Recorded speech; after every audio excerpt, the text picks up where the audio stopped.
Afternoon everybody, and it is afternoon, makes a change.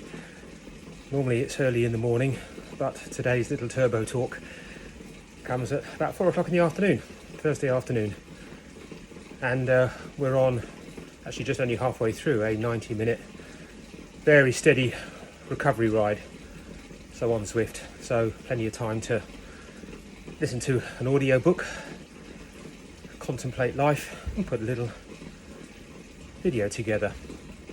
And so this one is the third P that I talked about in regard to well-being. You may remember the first one was about people and the observation that maybe people are just becoming a little bit more isolated again and using sort of social media less than they were in first lockdowns, almost tired of it, and that's not a good thing. And the second P was about presence, kind of being in the moment and just being careful about judging and kind of looking too far ahead or kind of going through situations based on what's happened before and preconceptions and the like. So it was about kind of just being good with your first impressions in the moment, not kind of taking things too far beyond that, because they can get us in trouble inside our heads.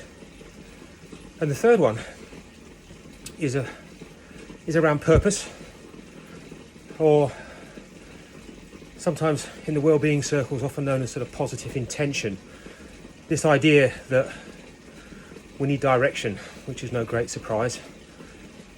And I'm not necessarily talking about goal orientation. Goals are all well and good, having something you're really working towards.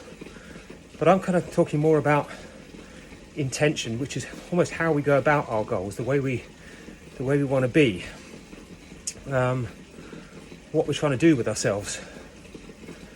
It's sometimes known as premeditation, or there's an act of premeditation. The Stoics talked about it quite a lot.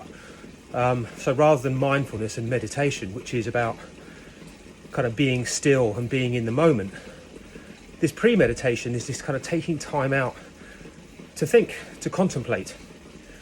So for example, first thing in the morning, your first 5 minutes in the morning is just spent with this kind of little idea and thought about what's going to happen that day.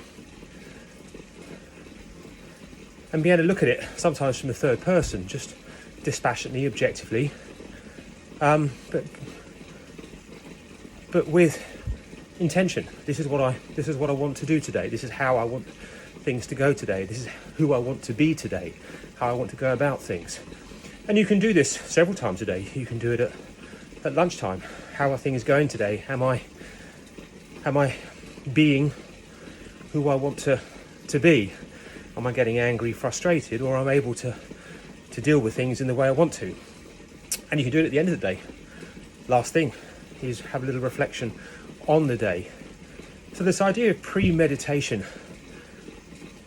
gives us this foresight, which is what we've got anyway as human beings. It's what marks us out, this ability to think ahead, never mind think back.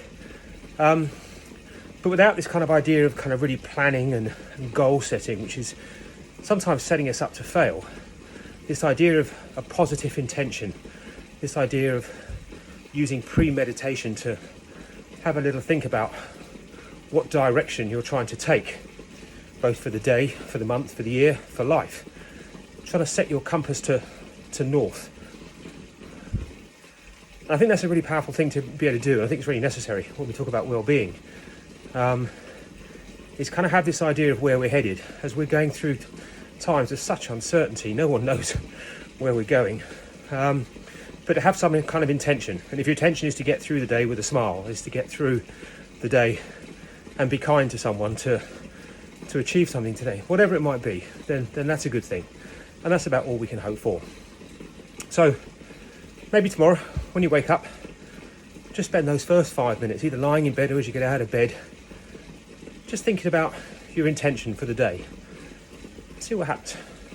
Let me know. Have a good rest of the day, folks.